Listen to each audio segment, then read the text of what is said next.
Oremos. Señor Jesús, gracias Señor te damos porque podemos estar en tu casa de oración, Señor. Gracias porque nos has regalado un hermoso día también, Señor. Disfrutar este sábado junto a la familia también acá de la Iglesia de Malvinas y poder seguir impartir un mensaje de aquí al frente. Te pido, Señor, que nos sigas acompañando, que nos cubras con tu manto de amor, que nos des sabiduría, Señor, que nos des entendimiento para poder comprender tu palabra. Te agradecemos por todo lo que nos das en tu nombre santo. Amén. Vamos. Feliz sábado. Como decía, ¿no es cierto?, el anciano, soy profe de educación física, mi nombre es Diego, para aquellos que por ahí no conozco, veo caritas que por ahí algunos no conozco, soy Diego Arancibia, profe de educación física de acá de la Escuela Adventista. También trabajo en otras instituciones públicas, secundario, otras primarias. Tengo ya 9 años de docencia, recibido en la Universidad Adventista en Entre Ríos. He podido tener la posibilidad de estudiar por aquellos lados. Contento de poder ser profe de educación física. Muy contento, la paso muy bien con los chicos. Me divierto mucho, juego con ellos, trabajo, ¿no es cierto?, con ellos también. Aprendo de ellos y, ¿no es cierto?, como educador también enseñamos.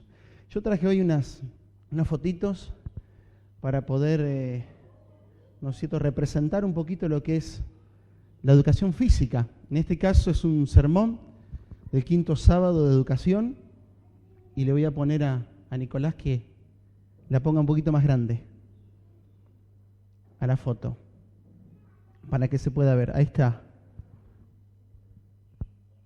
Un profe de educación física, un educador. En la escuela primaria, en realidad se usa también maestro especial en la primaria. Ya en el secundario es profesor, pero en la primaria es maestro especial. Muchas veces el cargo en el cual uno está como profesor, maestro especial, en este caso de educación física. Vamos a pasar a la otra. Pasamos a la otra. Ahí tenemos, ¿no es cierto?, educación física, en la cual hemos aprendido diferentes deportes, ¿no es cierto?, trabajando también diferentes disciplinas y a través de eso damos, ¿no es cierto?, diferentes conocimientos a los niños. Y en este caso, más en la primaria, a través de lo lúdico, del juego, ¿no es cierto?, podemos estar con ellos ahí divirtiéndonos, pero a la vez también enseñando, ¿no es cierto?, diferentes cualidades que ellos tienen que tener en su motricidad y a la vez también, ¿no es cierto?, el relacionamiento con los pares. También tengo otra fotito ahí, en la cual habla también de lo que usamos, la creatividad, ¿no es cierto?, las actitudes, la innovación, la evaluación, la cooperación, diferentes palabras y valores que trabajamos también, en este caso, en la escuela y en el área de educación física. Vamos a seguir más adelante con otra más. Y ahí, ¿no es cierto?, quien le pregunta, ¿no es cierto?, ¿a qué se dedica el profe de educación física? Y entonces le empieza a nombrar animador, educador, actor, titiritero, padre, psicólogo, guía turístico, vigilante, acompañante, traductor, lingüista, psiquiatra, diseñador, formador, escritor, muchas cosas, sí. Entonces él le dice, no, pero decime, no puedo poner todo eso ahí, ¿no? Entonces, bueno, ponga profesor de educación física, así es. Porque tenemos trato con los padres, porque tenemos trato con los niños, porque tenemos trato con diferentes edades, en este caso en mi profesión, y entonces todas esas cosas también a veces uno es detective, también uno, paseante, ahí como dice, dibujante, muchas veces en el patio le dibujo a los chicos el juego que tenemos que hacer, utilizo una tiza, ¿no es cierto? Entonces les explico a ellos lo que vamos a hacer, y lo hago en el piso, ¿no? Y entonces todas esas cosas es un profe de educación física, y por eso les digo que estoy realmente contento, emocionado, porque soy profe de educación física, me encanta la profesión que tengo. Vamos a poner, ¿no es cierto?, algo más ahí, a ver qué tenemos. Y también está esto. Los chicos esperando al profe de educación física. Y si no vengo, y si no estoy un día en la clase, al otro día, cuando llego, me dicen de todo. ¿Por qué no viniste? ¿Dónde estuviste? ¿Qué hiciste, no? Entonces los chicos también, y a veces me han dicho, ¿no es cierto?, pidiendo para que se haga la clase, para que estemos ahí con ellos, ¿no es cierto?, enseñando, jugando, divirtiéndonos juntos. También tengo otra, vamos a pasar, he traído, la encontré también en internet, dice, Dios hace todo perfecto, pero admitámoslo, con los profesores de educación física se lució. Linda está esa, ¿no? Está linda esa foto, bien. Vamos a poner un videito. Yo tengo ahí 2 videitos para poder compartir con ustedes más o menos lo que hacemos en la clase, ¿sí? Ahí estamos con los chicos, jugando, divirtiéndonos, pero a la vez también, ¿no es cierto?, aplicando diferentes cosas. Equilibrio, como vemos ahí, arrastrarse, saltar, correr, lanzar, pasar por diferentes obstáculos, situaciones que ellos se le presentan y tienen que resolver. ¿Qué tengo que hacer ahora en este momento, no? Entonces ahí los vemos los chicos con un circuito de educación física, también obviamente la famosa mancha, los deportes, las actividades con elementos, con materiales, y entonces saltando ahí como nos ven los chicos, diferentes cositas que hacemos con ellos, el equilibrio a través de una soga y diferentes actividades, lanzando bolsitas, ahí vemos, y ellos se están divirtiendo, pero también nos están trabajando una capacidad, y en este caso, lanzamiento, ahí veíamos. Vamos a pasar a otro videito que tenemos también ahí, en el cual desarrollamos un proyecto dentro de la iglesia también, que es la escuelita de fútbol. Y hasta hay algunas nenas también ahí, ¿no es cierto? Vemos a los chicos con la pelota de fútbol también, ¿no es cierto?, teniendo habilidades. También es un deporte que podemos llevar adelante un proyecto y también jugamos con los chicos ahí, haciendo diferentes cosas. Quería traerles esto como para también mostrar, ¿no es cierto?, que tenemos ahí actividades en la escuela y la pasamos bien. Yo la paso muy bien, me divierto. Este año también con los grupitos que tenemos, jardín, primero, segundo, yo estoy por la tarde con los más chiquitos, también la paso muy bien, me divierto mucho. Y como yo les decía, maestro especial, así es como tenemos el rótulo nosotros en la primaria, maestro especial de las diferentes áreas. Las áreas todas están de inglés, de música, ¿no es cierto?, de plástica, y tenemos también ahí de educación física, maestro especial. Y estamos ahí con la actividad que hacemos los chicos. ¿Y por qué maestro? Como decía, 5º sábado de educación, la enseñanza, la escuela adventista, y tenemos un texto importante, ¿no es cierto?, en nuestra Biblia también para poder leer. Pero antes quería con ustedes compartir un escritor, Ricardo Doloriero Urbano, que es peruano, escribió lo siguiente, dice: ser maestro es una forma muy peligrosa de vivir y una forma muy hermosa de morir. El más alto cargo que un ciudadano puede desempeñar en una democracia es el de ser maestro de escuela, dice. El niño es un sinnúmero de posibilidades y el desarrollo de esas posibilidades depende de sus padres y profesores. El éxito en el trabajo educativo depende de las relaciones recíprocas que se van configurando entre el profesor y el alumno. Por más cariño, capacidad y responsabilidad que el maestro asuma ante su trabajo, sus esfuerzos pedagógicos no suministrarán resultados positivos si ha cometido errores en la instauración de esas relaciones y no ha conquistado la suficiente autoridad. Si no podemos tener, ¿no es cierto?, una buena relación con nuestros alumnos, la mejor clase no va a surtir su efecto, porque es importante esa relación.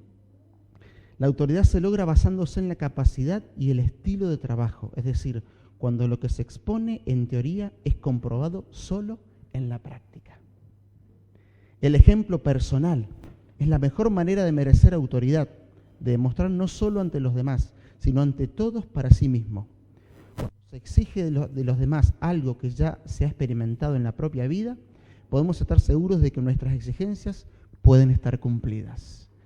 El ejemplo personal del docente va a marcar en el niño, ¿no es cierto?, mucho más que una teoría y que todo, ¿no es cierto?, una clase preparada. Por la experiencia propia podemos saber si es difícil o no. Para juzgar la labor de un maestro y apreciar el efecto producido por una determinada doctrina educativa, exige el transcurso de un par de decenas de años y el análisis de los factores sociales, políticos, económicos, dentro de los cuales motiva su actividad. Claro que sí, la actividad que a uno lo motiva hasta dentro de muchas cosas, muchos factores. Pero es importante, ¿no es cierto?, en la relación que uno tiene, en este caso, el educador con el educando. Y así también nosotros vemos que también Jesús, en la palabra de Dios, ¿no es cierto?, tenía a aquellos educando, esos discípulos. Pero en Lucas, capítulo 10, y vamos a ir a nuestra Biblia,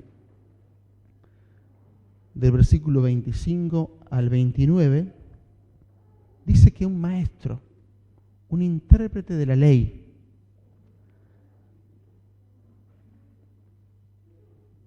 se levantó y dijo para probarlo. Lucas capítulo 10, del 25 al 29.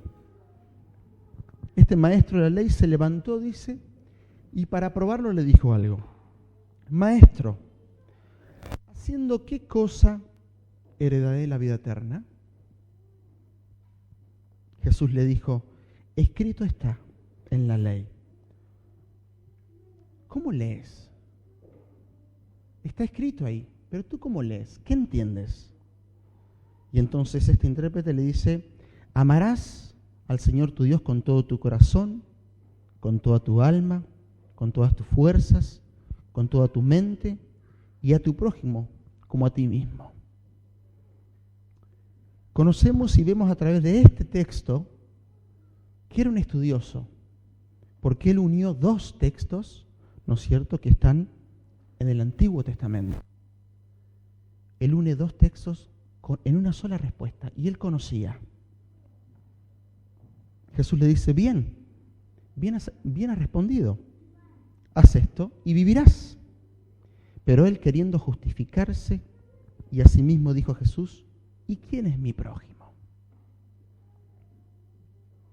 Jesús sabía con quién estaba, a quién tenía delante.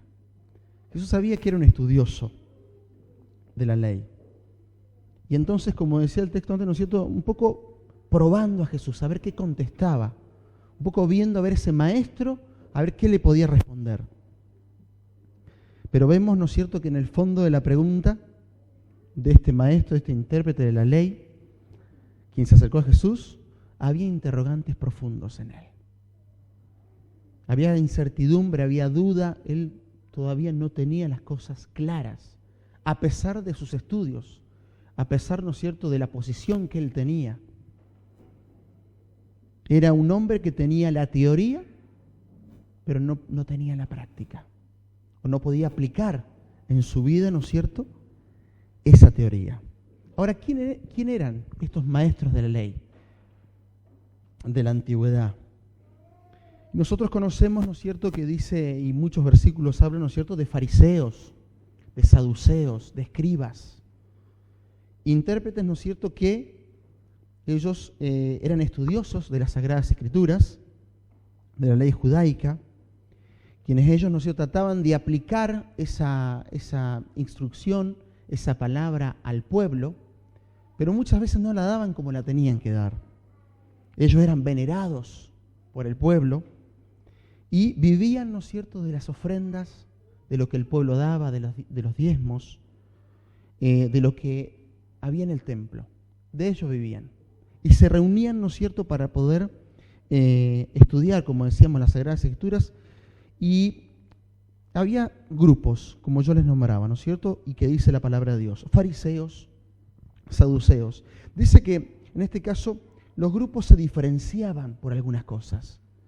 Los fariseos, en este caso, eran el grupo más grande que había de dirigentes religiosos, y hallaban su seguridad en las normas de la iglesia, que ellos mismos sostenían. Eran legalistas, conservadores, tradicionalistas. Ellos trataban de mantener en alto las normas, las doctrinas, las costumbres de la iglesia. Pero ellos lo que tenían, ¿no es cierto?, en común era que la salvación creían que era por obras. Y un caso que nosotros vemos, ¿no es cierto?, una historia que después de los evangelios que es renombrada, es la historia de Saulo de Tarso, de Pablo, quien también era un fariseo, un intérprete de la ley, ¿no es cierto?, y que él tenía una convicción de matar, en este caso, a cristianos Y él estaba convencido y él creía que era lo mejor. Y entonces así eran estas personas, convencidas de lo que creían. Y llevaban adelante, ¿no es cierto?, sus ideas, pero estaban errados, así como Saulo de Tarso. Y también estaban los saduceos, un grupo más pequeño que también eran legalistas, tradicionalistas, y que controlaban, acá dice, el Sanedrín, un grupo selecto, ¿no es cierto?, que había en ese momento. Pero ¿qué pasaba con ellos? Y vamos a ir a nuestra Biblia, en Lucas, capítulo 11, ahí nomás damos vuelta a la página, Lucas capítulo 11, versículo 52. Ay de vosotros, dice Jesús, intérpretes de la ley, ¿por qué habéis quitado la llave de la ciencia? Vosotros mismos no entrasteis, y a los que entraban se lo impedisteis.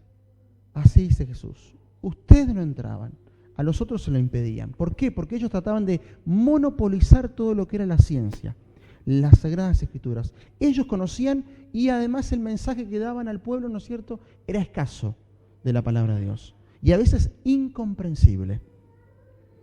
Entonces ellos trataban, ¿no es cierto?, de no dar luz al pueblo, lo mantenían oscuro al pueblo. Y entonces así despojaban a todos de las promesas, de las profecías, y de todo el mensaje que tenía lindo la palabra de Dios. También en Marcos, vamos a ir a Marcos, capítulo 12,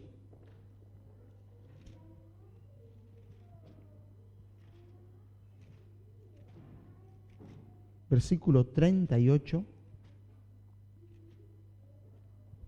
Marcos, capítulo 12, versículo del 38 al 40. Les decía en su enseñanza, el título dice, Jesús acusa a los escribas, a los saduceos.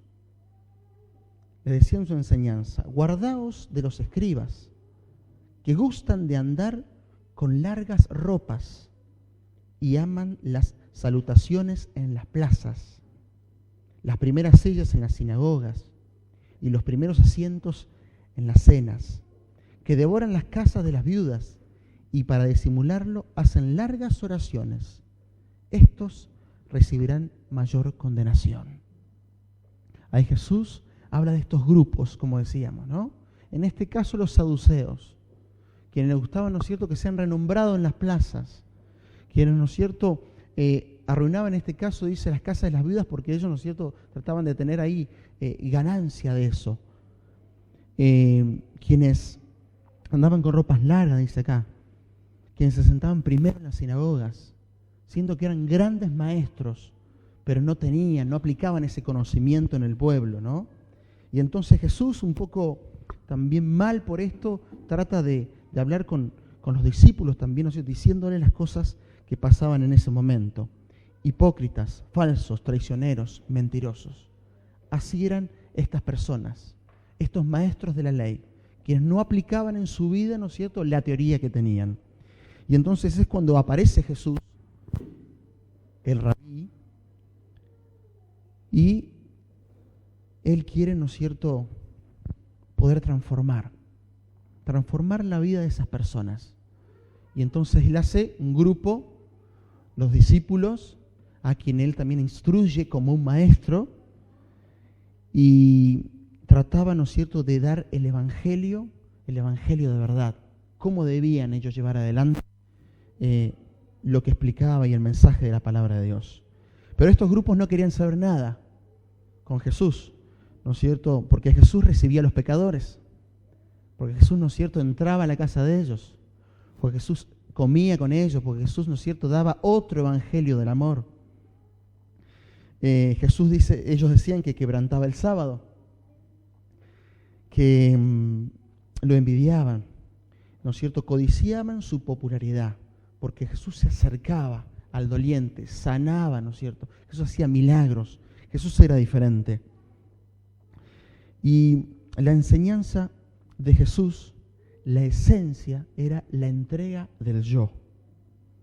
Y esa es la razón por la cual, ¿no es cierto?, él fue exitoso a la hora de dar esta enseñanza, a la hora de ser un maestro.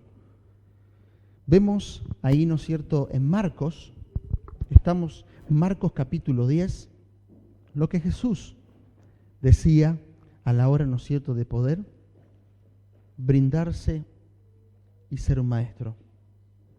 Marcos capítulo 10, del 43 al 45.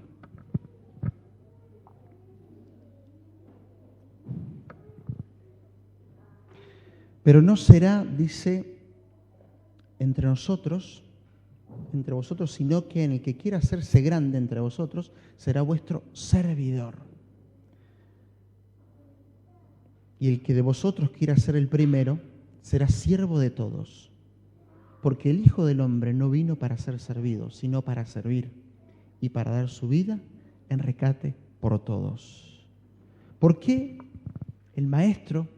¿Por qué Jesús habla estas palabras? Porque los discípulos, antes, ¿no es cierto?, Santiago y Juan, le hacen una petición. ¿Quién de nosotros, dice, va a estar primero? Ellos querían, ¿no es cierto?, ¿quién va a estar a la derecha? ¿Quién va a estar a la izquierda? ¿Quién va a ser el primero de nosotros? Y entonces ahí los lleva, ¿no es cierto?, a reflexionar Jesús. Y les dice, el primero va a ser el que va a servir, no el que es servido. No el que es como estos grupos de líderes, de religiosos, de maestros de la ley, quien querían ser servidos, quien querían ser, ¿no es cierto?, aplaudidos, quien querían ser sostenidos sin hacer nada.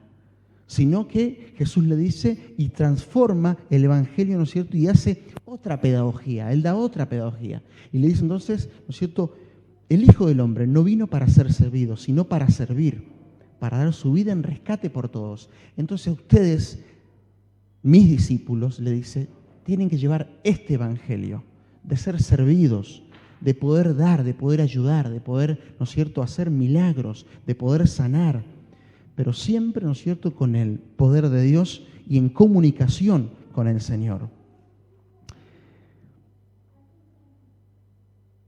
La pedagogía del Maestro, de Jesús, era que el ser humano ocupara el primer lugar. El aula de Él, ¿no es cierto?, era la sinagoga, era la naturaleza, eran los espacios abiertos en donde Él, ¿no es cierto?, podía dar su prédica, su mensaje. Una de las cosas importantes de este Maestro era que Él tenía una relación, ¿no es cierto?, estrecha con Dios. Él oraba constantemente y oraba también por sus alumnos. Antes de tener a sus discípulos, antes de elegirlos, Él oró al Padre, pidiéndole, ¿no es cierto?, la sabiduría para poder, ¿no es cierto?, elegirlos y comandarlos para la tarea, para la misión. Como estrategia, Jesús utilizó el diálogo, el debate, el intercambio de ideas. Era un maestro que compartía, que era uno más. No esos maestros, ¿no es cierto?, que estaban allá arriba y que el pueblo lo mantenían oscuro. No, Él, ¿no es cierto?, era uno más del pueblo. Era uno más con sus discípulos. En Mateo capítulo 25,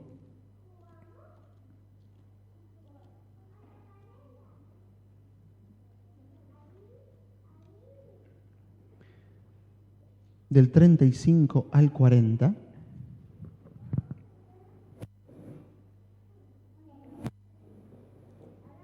dice, vamos a leer un versículo antes, dice, entonces el rey dirá a los de su derecha, venid benditos de mi Padre, heredad el reino preparado para vosotros desde la fundación del mundo, porque tuve hambre y me diste de comer, tuve sed y me diste de beber, fui forastero y me recogiste, estuve desnudo y me vististe, enfermo y me visitaste en la cárcel y fuiste a verme.